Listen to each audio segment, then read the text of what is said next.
Hello, welcome to the BT360 podcast, What's Up in Business Travel, a weekly podcast where we update you on what's up this week in the world of business travel. This podcast is great for those who need to know what's happening, all in less than 15 minutes. My name is Ash. Let's get started.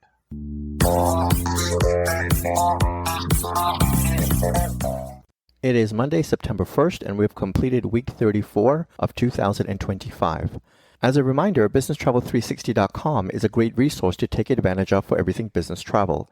Here you could listen to great podcasts, take advantage of bonus points and status match offers that the airlines and hotels are offering, and even have fun with some videos. Check all of this out at BusinessTravel360.com.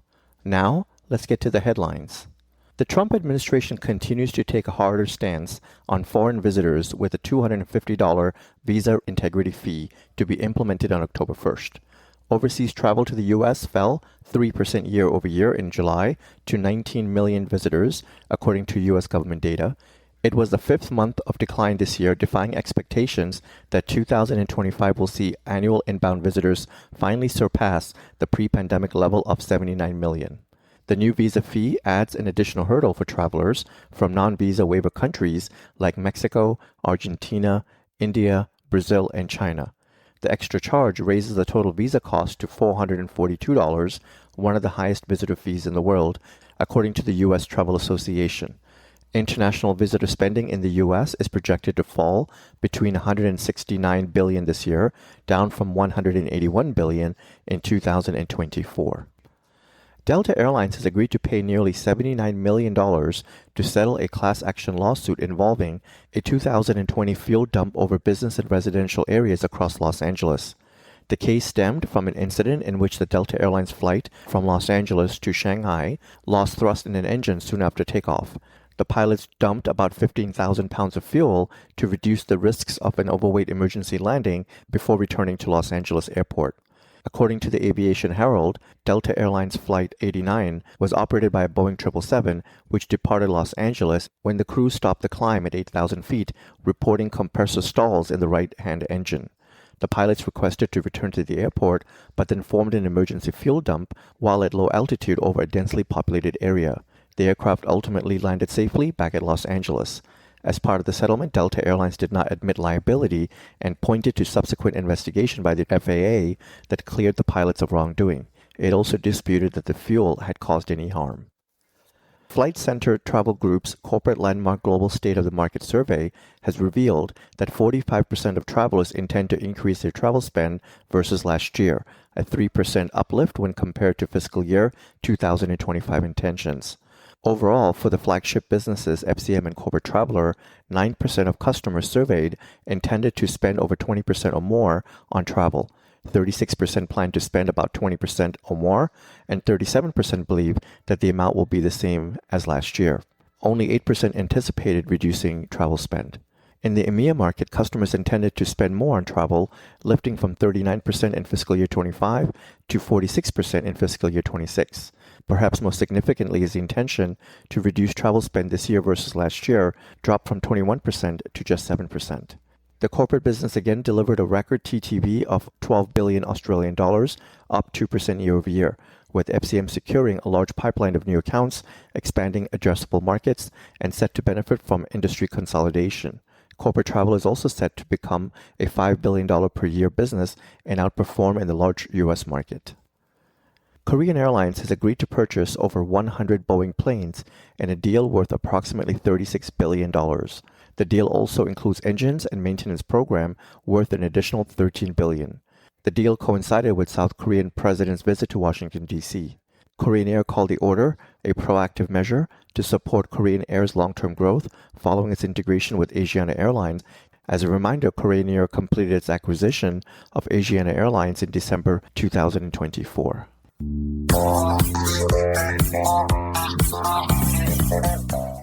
Now in news that impacts the travel industry. Frontier Airlines is going after its cash-strapped discount competitor, Spirit Airlines, with a 20-route announcement that includes 18 that Spirit flies. Spirit Airlines just filed for bankruptcy for the second time in a year, citing the company's fragile financial position. Frontier will start most of the routes in November and all of them by February, with an emphasis on Detroit, Houston, Baltimore, Charlotte, Dallas, New Orleans, and Spirit's home base of Fort Lauderdale. Frontier has attempted to acquire Spirit twice this decade. In February 2022, the airlines had a merger agreement, but Spirit's shareholders abandoned it for a higher bid from JetBlue that ended up being blocked by the U.S. Justice Department's Antitrust Division. After significantly increasing its requirements last year, Delta Airlines will not raise the bar for earning Medallion status for 2027. The airline confirmed this week that the qualifying thresholds for the 2027 Medallion status will remain unchanged. This gives travelers a clear path to earning diamond, platinum, gold, or silver status for the upcoming year. Medallion qualifying dollars can be earned through flying on Delta and partner airlines, spending on eligible Delta SkyMiles American Express cards, and booking trips with Delta Vacations. There are a few other ways to get closer to the status too. Delta SkyMiles American Express card members get an MQD head start of $2,500 each year, and Delta's new partnership with Uber allows members to earn points through rides and deliveries. Delta is also continuing its popular Status Match program, which allows members with elite status from nearly every major airline to switch their loyalty. This includes programs like United Mileage Plus, Southwest Rapid Rewards, JetBlue TrueBlue, and American Advantage. Singapore Airlines will revise its KrisFlyer awards chart starting November 1st of this year. The adjustments come 3 years after the last devaluation in July 2022 and introduced both modest increases and a few reductions in award pricing. Members flying from Singapore can still book current rates until October 1st, 2025, securing travel up to 355 days in advance. This provides a final window to lock in existing award levels before the revised charts take effect. Since its launch in 1999, KrisFlyer has undergone several devaluations. The pattern in recent years has shifted from once every 4 to 5 years to roughly every 3 years, reflecting the growing membership base and increased miles in circulation.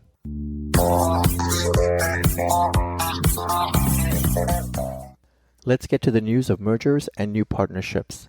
Turkish Airlines will acquire a minority stake in Air Europa following the Spanish airline's acceptance of an investment offer of 300 million euros. The exact percentage of Turkish Air's share will be determined at the closing stage of the deal. The process is expected to complete within 3 to 12 months and is subject to the necessary permits and approvals from regulatory authorities. Turkish Airlines earlier this month stated it was preparing a binding offer for a share in Air Europa with the hopes of expanding its network into Spain and Latin America. The move comes after European aviation giants Lufthansa and Air France-KLM both abandoned plans for a stake in the Spanish airline. British Airways parent IAG, which has an existing 20% stake in Air Europa, backed out of plans to take a majority share in the airline last year after multiple failed attempts. Customers of JetBlue's TrueBlue loyalty program can now earn and redeem points on flights operated by Frankfurt-based airline Condor. Condor currently operates nonstop service to Frankfurt through 9 U.S. gateways, including JFK, Boston, Miami, Los Angeles, San Francisco, Seattle, Las Vegas, Portland, and Anchorage, Alaska. Travel agency network Lufthansa City Center has designated content aggregator and distribution supplier TPConnects as a preferred supplier within its network. With the partnership, Lufthansa City Center agencies will have access to TPConnects' Iris platform, which enables shopping and servicing of Edifact, NDC, and low-cost airline content in a single platform. Lufthansa City Center consists of 320 agencies across 109 countries in its network, covering both the corporate and leisure sectors. Southwest Airlines has partnered with EVA Air, making the Taiwan-based airline its third international partner. The airlines will jointly operate itineraries between North America and Asia, connecting through their shared gateway airports of Los Angeles, San Francisco, Seattle, and Chicago. Southwest in February launched its first international partnership with Iceland Air and has since expanded the gateways included in that agreement. In June, the airline announced China Airlines will become its second international partner.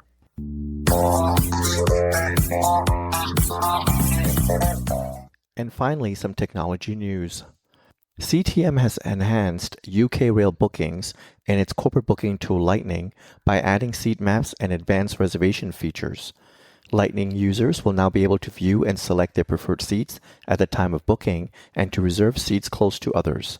The changes are thanks to CTM's partnership with rail booking technology specialist Evolvi and a recently completed migration to the Rail Delivery Group's new Rail Availability Reservation service, which provides the added functionality.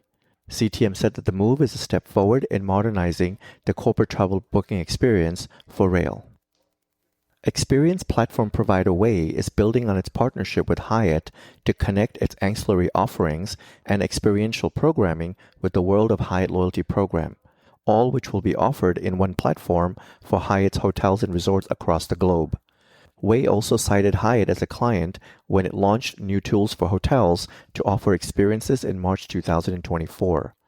As part of the collaboration, Way's platform and APIs will be integrated into Hyatt's digital ecosystem, encompassing the Hyatt website, the brand's mobile app, property websites, and its World of Hyatt Find Experiences platform. The integration will allow for end-to-end merchandising along with marketing of its experience offerings throughout the booking experience. The launch will give World of Hyatt members the ability to earn and redeem points earned on ancillaries and experiences booked through Hyatt's websites. Members will also be able to earn and redeem points on wellness-related offerings through the World of Hyatt Find Experiences and place point-based bids to gain exclusive access to certain events. Google is expanding AI mode globally and introducing more agentic and personalized capabilities. Google said it is bringing AI mode to over 180 new countries and territories, expanding beyond the US, the UK, and India, where it currently offers its most powerful AI search experience. Google said it plans to expand even further and in different languages very soon. One of the latest AI mode features includes enhanced options for finding restaurant reservations, local appointments, and event tickets. Using Project Mariner direct partner integrations on Search and Knowledge Graph in Google Maps, you can now type in specific parameters for reservations like party size, date, time, and type of cuisine with AI mode, then providing a list of restaurants and direct links to booking pages. Google is leveraging partnerships with OpenTable, Resy, Ticketmaster, StubHub, and Booksy, among others.